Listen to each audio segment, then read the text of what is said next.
Hi, I'm Himavan Barma, and you're watching my show on the way forward for a hotelier.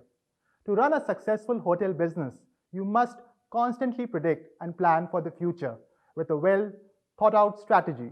What trends will remain strong and what new ones will emerge? How will guests and their booking behavior change? How risky or inventive can you be with your marketing tactics and subsequent guest experiences? These are all questions hoteliers need to ask and develop responses to so they can continue to operate profitable properties. So let's talk more about this subject with someone who's here on my show today. Hello. Today we have with us Mr. Anirban Sarkar, General Manager, Radisson Blu, Greater Noida. Welcome to the show, Mr. Sarkar. Thank you for having me over, Himavan. Nice being here with you. I have several questions in my mind, but I'm very eager to know your management style. Interesting question, Himavan. As you understand that every individual is different, every manager is different, so are their styles. I would like to believe that I would also have a unique way of operating, unique way of managing things. But if you have to specifically highlight anything, I would say that is basically people focus. I focus on people, or I believe that focusing on people would drive business results. So that's what my management style is. Great to hear that. So, what are the top three things guests are looking for? Well, as we call hotel home away from home. So basically, anybody who is walking into a hotel would like to, feel comfortable, feel homely, feel, absolutely at home. So going by that, requirement, I would say the first and foremost priority of a guest would be to look for that warmth, that comfort, and that familiarity in a space.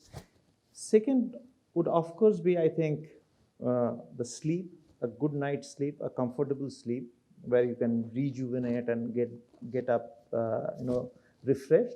And third thing, of course, is going to be, I think, a nice meal experience. Right. So, how does one exceed guest expectations? Well, actually, everybody is striving for it. Every hotelier or every business is striving for exceeding customer experience. But more importantly, I feel that before we think of exceeding guest experience, first we should set the experience right.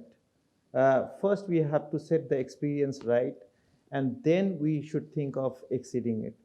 How do we set the experience right, especially for our industry, for example? If you remember, Himavan, many years back when Indians started flying, I would say hundreds and thousands of people were flying for the first time.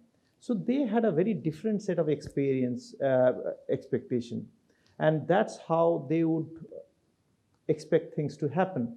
But eventually, when they got on board, and then they started experiencing, and they started understanding the difference between a full service airline and a budget airline, slowly the expectation also got benchmarked like that. Similarly, in a hotel, there are hotels which are luxury hotels. You expect something different there. When you walk into a budget hotel, you are supposed to be expecting something different.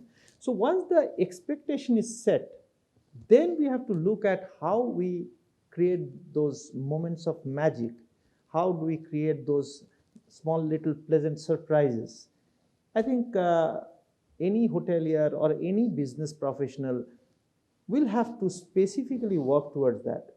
Once the expectation is set, then the team and with the leader, the team has to work towards creating those memorable moments, creating those moments of magic by which the exceeding of expectation will happen. That's great to hear. So, Mr. Sarkar, what is your strategy on reducing cost and increasing revenue?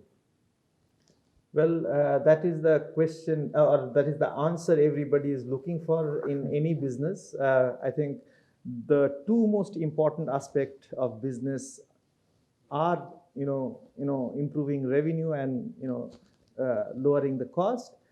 But I have a little different way of looking at it. Revenue is a result of satisfied customer, and cost also is a result of managing things well, reducing wastage, and taking strategic initiatives by which you create similar experience with lesser stuff.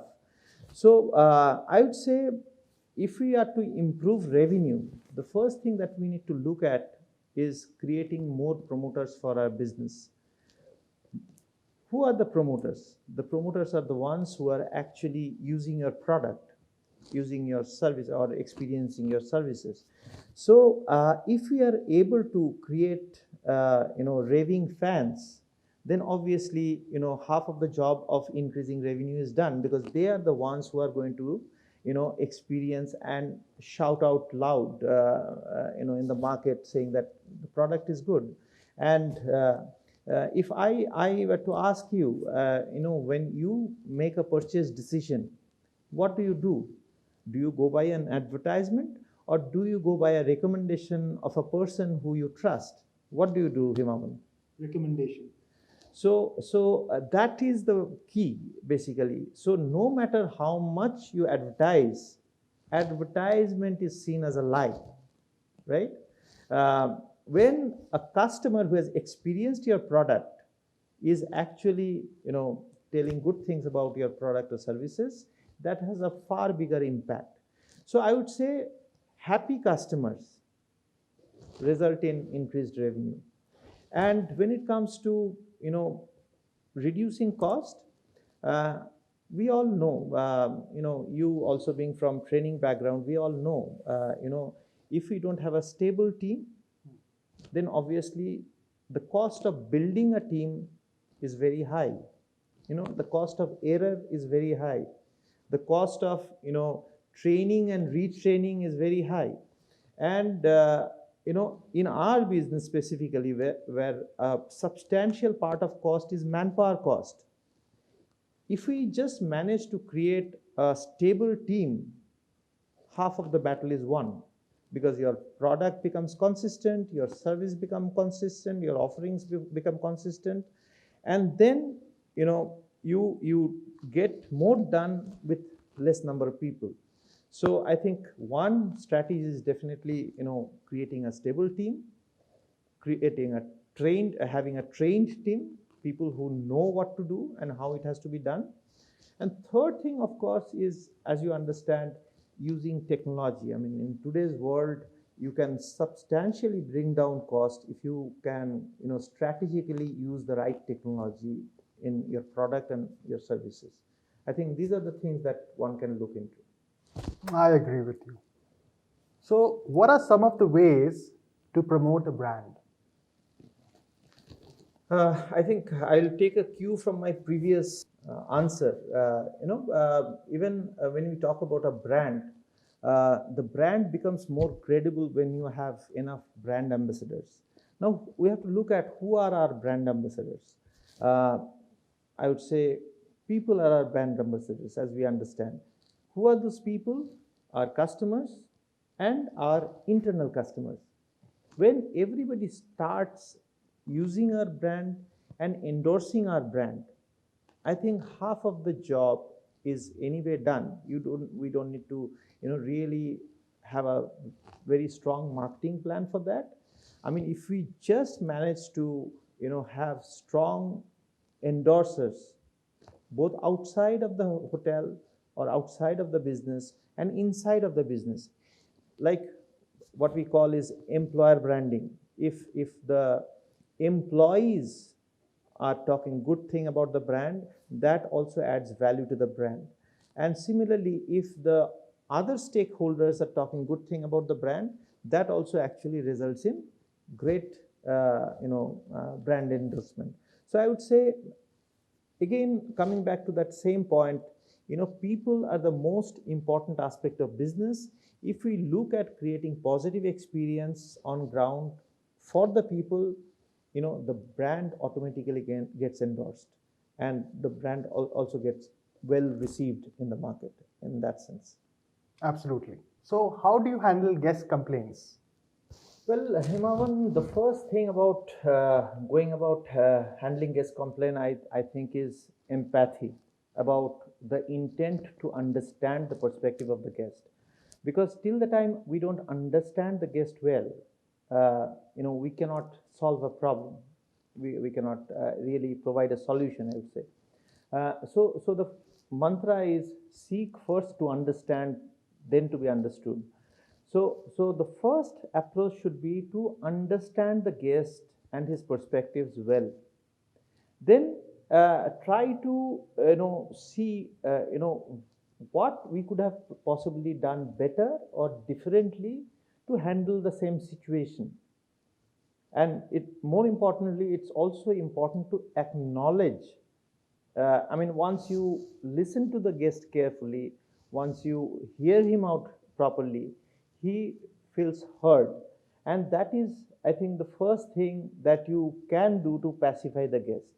Once he feels heard, he feels that you will do something about it. And then once you have understood the problem or the complaint, then probably you can look at the other thing, which is finding out what you could have or your team could have done differently or better to create that experience.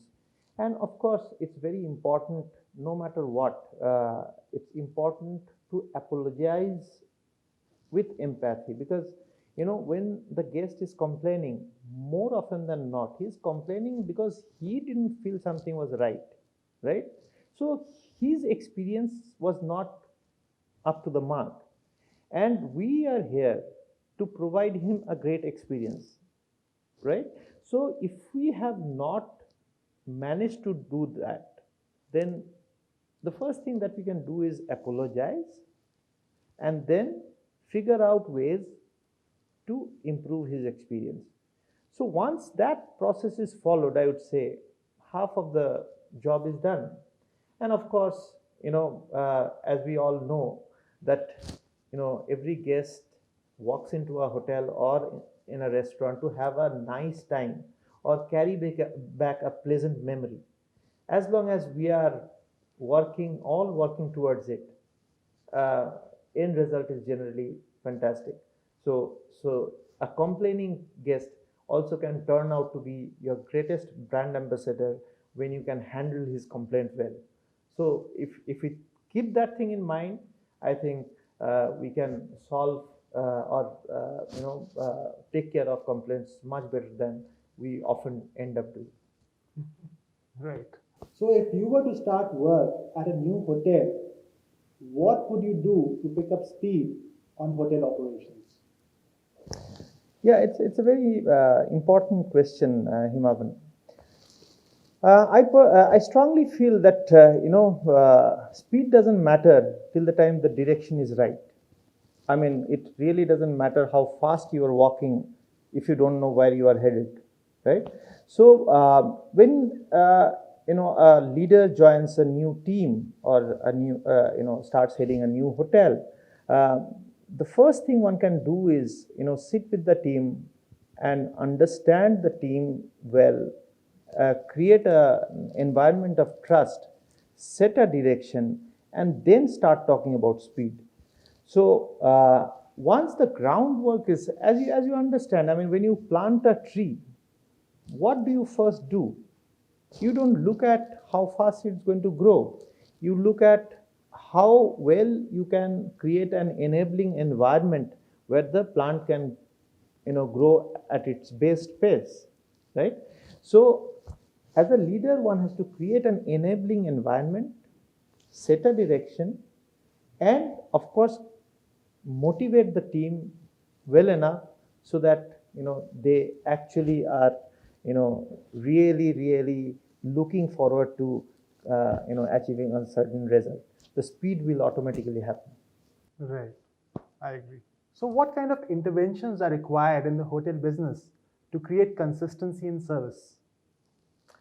Well, Himavan, if we are focused too much about creating consistency, we might just end up getting a McDonald's burger, which is consistent, but it really doesn't create unique experience every time you order for it, right?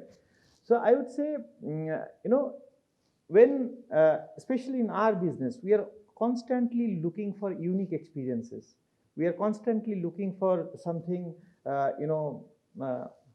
out of the box, some pleasant surprises. So if it's very, very consistent, then you will not create those moments. So I would say consistency is required at certain levels. The must do's, there you have to have consistency, but other things doesn't require that level of consistency. So when it comes to the must do's, for example, today, in today's context, hygiene is must do. Must do, obviously the people who are supposed to be doing should be trained. There should be a mechanism of creating accountability. There should be a mechanism of identifying the job which has been done. I mean, whether it's done the right way or not. And then, more importantly, again, coming back to that people aspect, when there are so many transaction points, if the people are not trained enough and motivated enough, you'll not get the results good enough. So I think these are the areas what one needs to focus on, training people, keeping them motivated, and at times supervising, or rather checking whether it's happening or not. And at the end of the day, the accountability factor has to be plugged in somewhere, so that everybody knows what has to be done and everybody feels that that is what needs to be done. Right. So, in what ways have you worked with your team to deliver exceptional customer service? Uh, I think uh, the most important thing one needs to look at while creating memorable moments is, whether the team which is, supposed to deliver that are trained enough. I mean, they should know what to do, and they should also know how to do it. But where it gets lost in translation when it comes to creating memorable moments is, most people don't know why they are doing it, right? So you might know what to do, you might know how to do it, but you may not know why are you doing it. So you must have come across this book called Start with Why by Simon Sinek. It's explained very well in that book. So when we start with why we are doing it, that changes the picture. So memorable experiences, we are here to create memorable experiences. What to do and how to do are the secondary questions that we need to answer backstage, right? So once we create a team, or once we have a team which knows why to do it, then what and how would automatically follow. Well, it has been a great interaction with you, Mr. Sarkar. Thank you very much for being a part of the show. Thank you, Hivaman. Thank you, and wish you all the best with your initiative. You are doing a great job. Thank you very much.